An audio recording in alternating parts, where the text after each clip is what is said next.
Trump has lowered the bar for his own performance because he said, look, if things don't go very well in the early minutes, I'll know, and then I'll stop the meeting quickly, and then and then I'll make sure there's another meeting with Ukraine.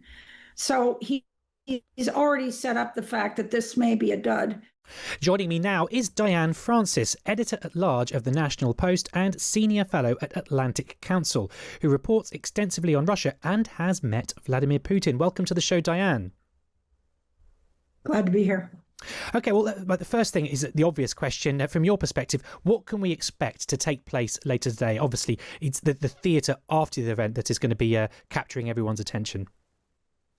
Well, I think one thing that's been pointed out by others is that Trump has actually set up very low expectations as to what's going to happen. In a way, first of all, he's blustered his way in saying he's not going to mess with me, but of course he's done nothing but mess with Trump by ignoring ceasefire demands and just pressing forward with his atrocities in Ukraine. But Trump has lowered the bar for his own performance because he said, look, if things don't go very well in the early minutes, I'll know, and then I'll stop the meeting quickly, and then and then I'll make sure there's another meeting with Ukraine. So he's already set up the fact that this may be a dud initially, and then, again, have another build up to another confrontation with Putin. And Putin is, of course, playing Putin. He doesn't boast, he doesn't say much, and he just repeats over and over again his mantra. And it was interesting that on the camera, his foreign minister Lavrov was photographed wearing a USSR T-shirt. In other words, they want Ukraine, they want the USSR back, the Baltics, all of it. And they haven't changed at all. I mean, in one sense, we've had sort of messages and lots of symbolic suggestions that this is like akin to before a boxing match, and these are two heavyweights about to slug it out, or perhaps this is something like a Spassky versus Fischer chess game. But I wonder, based on what you've just described, do you see that strategy and tactics are at play here, or with Trump, is it bluster and he's sort of trying to? I mean, after the Helsinki summit in 2018, when we've been told by Catherine Belton he was floundering afterwards. Do you see a similar pattern emerging after this, or could things look very different tomorrow? No, I think things are very different for Mr. Trump and his headset. Frankly, I think it would be great if it was a wrestling match because he would pin Putin in no time. He weighs probably twice as much as he does. But the blustering is just his style. And, he's not going to go into it saying, gee, I hope we make a deal. He's going in saying he's not going to mess with me. And so he has been getting an earful from advisors, many of them close to him, who are saying, look, you are looking foolish. You've set 2 deadlines, nothing's happened, and now you've granted him a great big favor by putting him on par with you at a summit inside the United States. So, we can't just let this go on. This guy thinks he's doing better than you, and you're just going to have to slam him somehow. And so I think that the idea of land swaps and that sort of thing, I hope the Europeans and Ukrainians have convinced Trump in many phone calls that he cannot abide any land swaps, because that would be the equivalent of a Munich Accord of 1938, where you give away a slice of Ukraine and they end up taking the whole thing.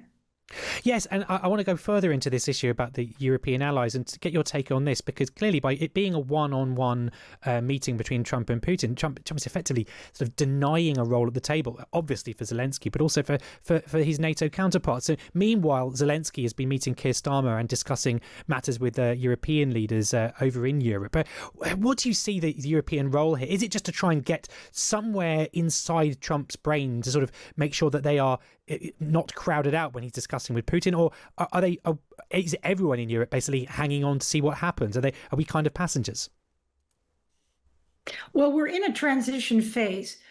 Trump has basically handed over the shall we say, the future of Ukraine and Europe to the Europeans, which is where it should have been all along, frankly, but they've always reneged on their NATO commitments.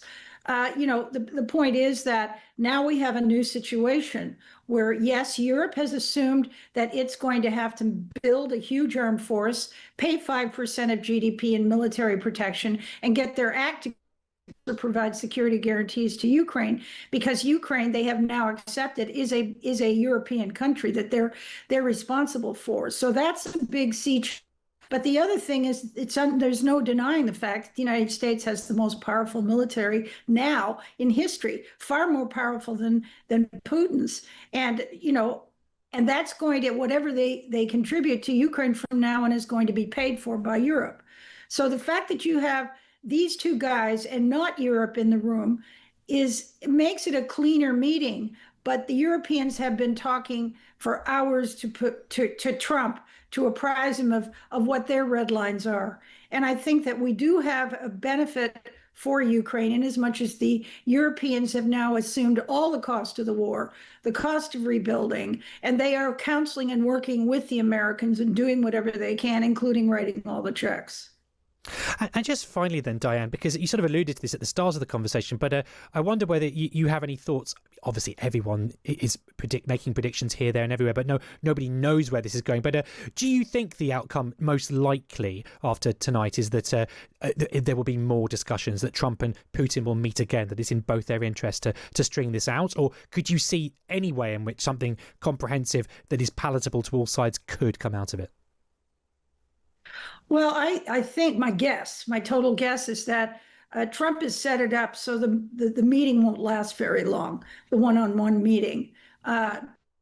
Again, recite of, I want to recreate the USSR. Ukraine started the war. They're bad guys. We're good guys, and stay out of it. And then Trump will not correct him, just say, okay, we have nothing to talk about. Let's sit down with Ukraine, the three of us, and we're gonna have to hash it out that way. And that will, of course, be a climb down for Putin, but that will resolve and the resilience of Europe, Ukraine, and the United States in their camp at this point in time. So I think there will be another meeting in the offing, which means Zelensky has to fly in from wherever he is, and hopefully, that will work out. But I don't think Putin is going to win this, and maybe Trump won't either, but he'll do better. Well, thank you so much for your expert take on that. It'd be interesting, just as you say, just how long that meeting could be. That theatrically, if it's short, that would be dramatic, but also if it's very, very long, the same could be the case. Thank you so much. That's Diane Francis, editor-at-large of the National Post and senior fellow at Atlantic Council.